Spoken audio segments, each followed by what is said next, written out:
CC채널 가정예배와 함께 하시는 모든 성도님들을 주님의 이름으로 축복합니다. 자, 오늘도 우리가 함께 예배드리게 될 텐데요.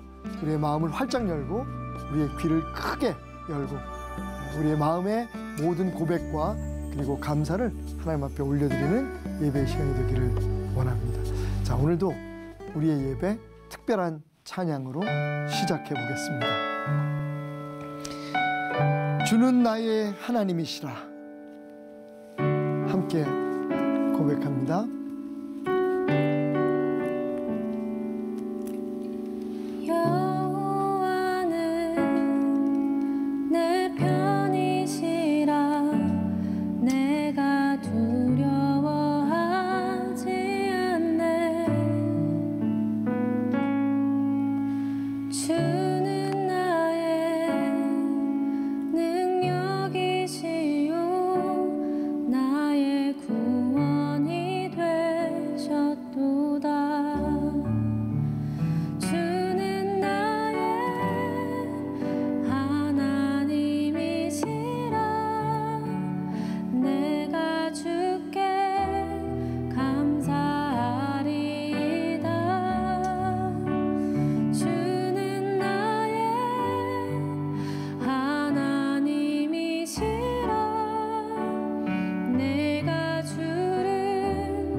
다 같이 신앙 고백하겠습니다. 전능하사 천지를 만드신 하나님 아버지를 내가 믿사오며 그 외아들 우리 주 예수 그리스도를 믿사오니 이는 성령으로 잉태하사 동정녀 마리아에게 나시고 본디오 빌라도에게 고난을 받으사 십자가에 못 박혀 죽으시고 장사한 지 사흘 만에 죽은 자 가운데서 다시 살아나시며 하늘에 오르사 전능하신 하나님 우편에 앉아 계시다가 저리로서 산 자와 죽은 자를 심판하러 오시리라.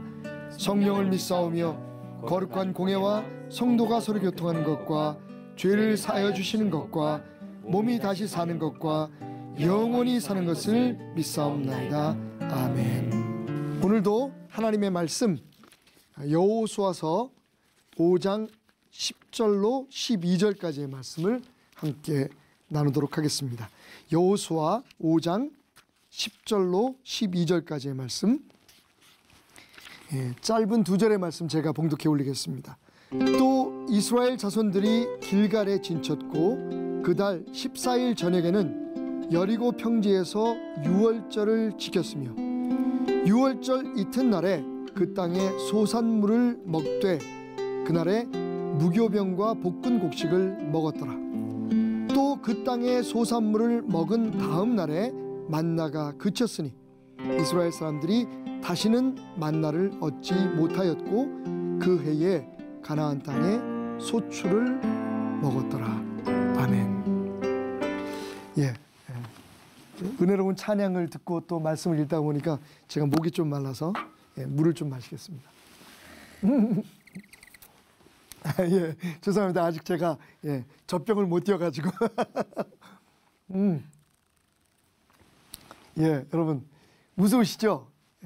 환갑이 넘은 사람이 아기들이나 먹는 이 젖병을 가지고 물을 마신다고 하면 얼마나 우습겠습니까?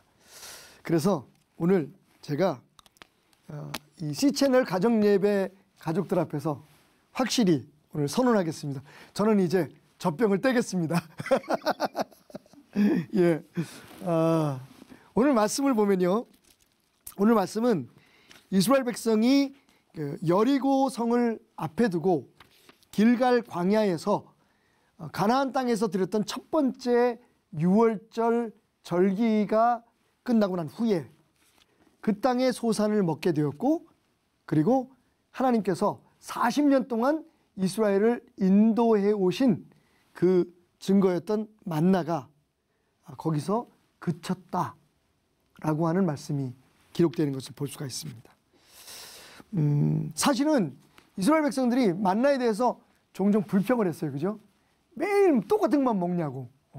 사실 이해가 가. 그죠? 우리도 그 같은 반찬이 매일 밥상에 올라오면 짜증나잖아요. 김치만 빼놓고. 그런데 사실은 40년 동안 똑같은 음식을 먹었다고 생각해 보세요. 아무리 정말 만나라고 해도 굉장히 불편했고, 그래서 투정을 부리기도 했었어요. 그럼에도 불구하고 이 만나는 자신들의 노력이 아니라 하나님께서 주신, 우리가 생각할 때는 완전 식품이었던 것 같아요. 모든 영양소가 충분히, 그리고 맛도 굉장히 괜찮았을 것 같아요. 그래서 원래 만나라는 뜻이 What is this? 이게 뭐지? 라고 하는 그 말이 만나라는 이름이 된 거잖아요. 그런데 사실은 막상 그렇게 불평하고 별로 달갑지 않았던 만나가 그쳤을 때 이스라엘 사람들의 마음은 어땠을까요? 이거 하나님의 사랑이 끝난 거 아니야? 하나님이 이제 더 이상 우리를 보살펴 주시는 거 아니야? 라고 생각했겠죠.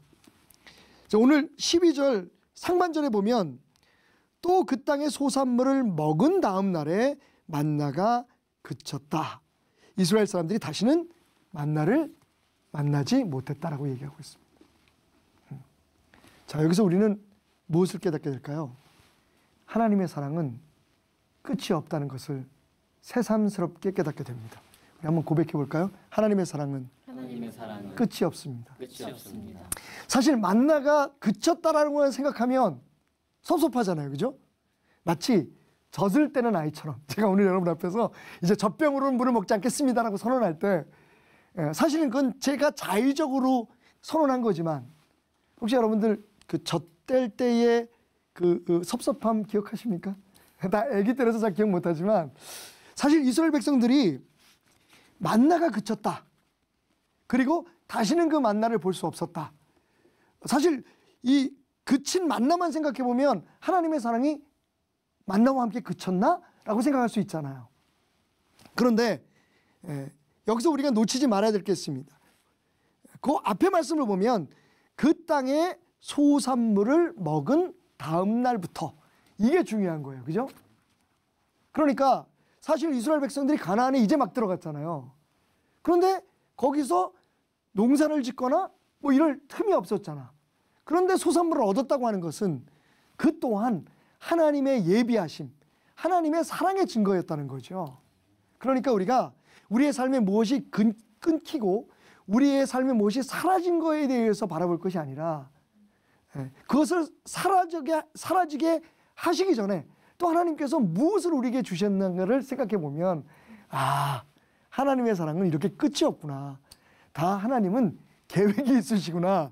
무슨 영어 대사처럼 라고 생각할 수, 하나님은 다 계획이 있으셨구나 라는 것을 우리가 알 수가 있습니다. 자, 그렇다면 이렇게 끝없는 하나님의 사랑 앞에서 우리가 생각해야 될 게 뭘까요? 하나님이 그렇게 그러면 만나를 마치 젖을 떼시는 것처럼 이스라엘 백성 앞에서 끊으신 이유가 뭘까라는 거죠. 우리의 삶에도 종종 그런 일들이 있잖아요. 그죠? 그냥 항상 있을 것만 같았던 하나님의 은혜가 어느 날 갑자기 사라진 것 같은 느낌을 가질 때가 있어요. 그럴 때 우리가 불안하게 되죠. 하나님이 이제 더 이상 우리를 사랑하지 않나? 그런데 거기는 계획이 있어요. 하나님의 사랑이 끝이 없다라고 하는 전제하에서 우리가 배워야 할 것은 무엇인가? 한번 따라해 볼까요? 그 사랑은 우리를 성장시키는 사랑이다. 엄마가 젖을 떼는 이유가 있잖아요. 애기들이 이제는 젖이 아니라 이유식도 먹어야 하고, 그리고 딱딱한 밥도 먹어야 하고, 그래야 아이들이 성장할 수 있잖아요. 매일 저처럼 이렇게 나이가 60이 넘었는데 우유병에 물을 먹어서야 되겠어요. 그죠? 그러니까 당연히 이건 끊어야 되는 거죠. 왜? 내 자신의 성장을 위해서. 그 성장하는 만큼의 걸맞은 삶을 위해서.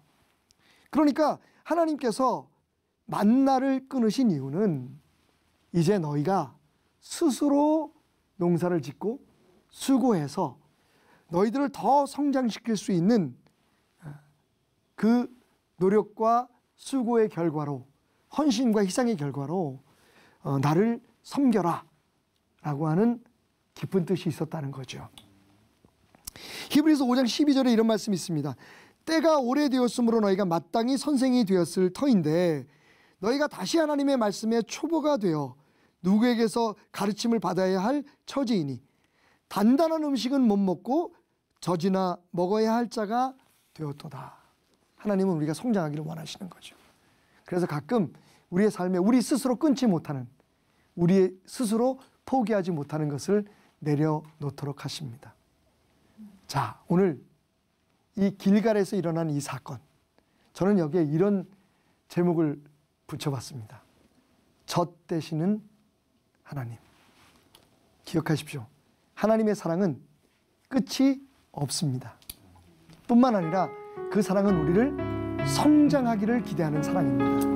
오늘 여러분의 삶에 무엇인가 잃어버린 것이 있다, 무엇인가 끊어진 것이 있다라고 하는 아픔이 있다면 그 사랑을 기억하시는 여러분들이 되시기를 주님의 이름으로 축원드립니다.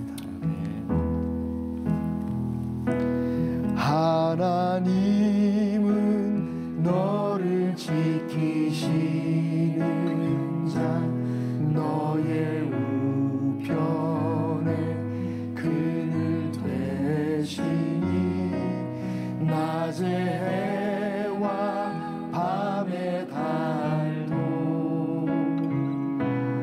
너를 해치 못하니. 하나님은 너를 지키시는 자, 하나님은 너를 지키시는 자, 너의 환난을 면케하시며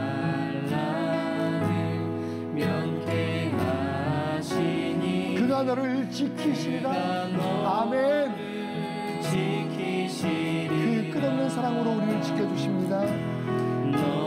너의 출입을 지켜주실 것이다. 아멘. 눈을 들어 산을 보아라. 너의 도움 어디서 오나. 천지 지으신 너를 만드신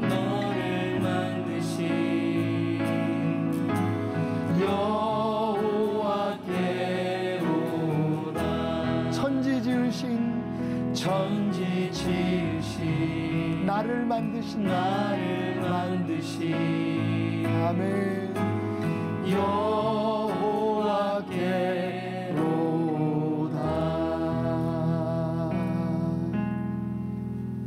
주님 가르치신 기도로 예배를 마치겠습니다. 하늘에 계신 우리 아버지여, 이름이 거룩히 여김을 받으시오며 나라의 임하옵시며 뜻이 하늘에서 이룬 것 같이 땅에서도 이루어지이다. 오늘날 우리에게 일용할 양식을 주옵시고 우리가 우리에게 죄 지은 자를 사하여 준 것 같이 우리의 죄를 사하여 주옵시고 우리를 시험에 들게 하지 마옵시고 다만 악에서 구하옵소서. 대개 나라와 권세와 영광이 아버지께 영원히 있사옵나이다. 아멘.